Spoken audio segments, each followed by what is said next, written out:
Fais une marche de présence.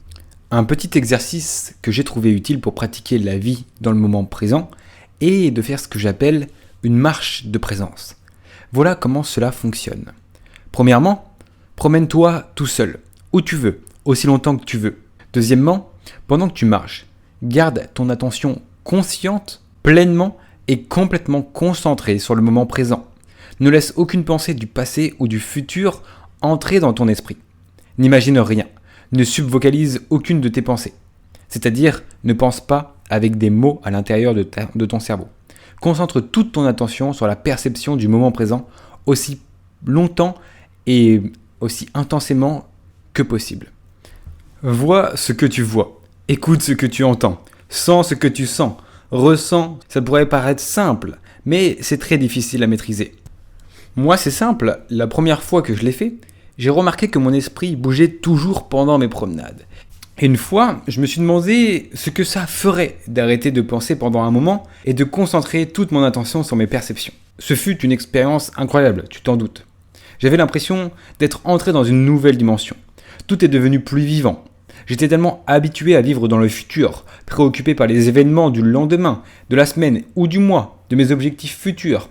J'ai remarqué la sensation de mes pieds sur le sol. J'ai senti le souffle entrer et sortir de mes poumons. Et j'ai senti l'air salé de l'océan.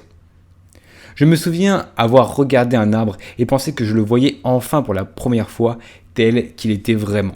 À l'époque, j'avais beaucoup de facteurs de stress externes dans ma vie. Mais à l'heure actuelle, ces problèmes ont cessé d'exister. C'était une grande leçon pour apprendre à utiliser ma conscience.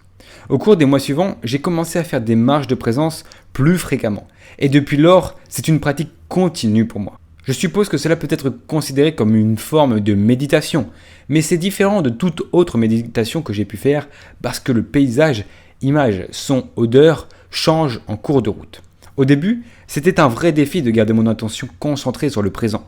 Invariablement, je me surprenais à penser au passé ou au futur, ce qu'il ne faut pas faire. J'ai commencé à me mettre au défi de voir combien de temps je pourrais rester dans le moment présent. Au début, je ne pouvais aller que quelques minutes dans le moment présent. Mais je me suis progressivement amélioré. Cette pratique m'a aidé à développer ma capacité à me calmer et à recentrer mon esprit chaque fois que mes pensées devenaient trop chaotiques, à n'importe quel moment de ma vie. Si tu es préoccupé par des pensées désagréables ou c'est trop le cafouillis dans ton cerveau, tu peux les désactiver en mettant ton attention sur autre chose. Dans la méditation, tu peux faire cela en te concentrant sur ta respiration. Mais j'ai souvent trouvé que mon esprit est trop fort pour ces méthodes simples qui me permettent de garder mon calme. Une marche de présence donne à mon esprit beaucoup d'entrées sensorielles à traiter. Donc je trouve plus facile de garder ma conscience concentrée sur le moment présent sans l'apparition de bavardage mental. Essaie de faire une marche de présence aujourd'hui et vois combien de temps tu peux garder ton attention pleinement concentrée sur le moment présent. Je pense que tu y trouveras une belle expérience, agréable et enrichissante puisqu'aussi tu fais d'une pierre deux coups. Tu vas dehors, tu travailles ton autodiscipline, tu travailles ta concentration, tu vas dehors, c'est déjà une bonne chose, tu prends l'énergie du soleil, tu prends l'air, c'est très bon aussi pour la productivité.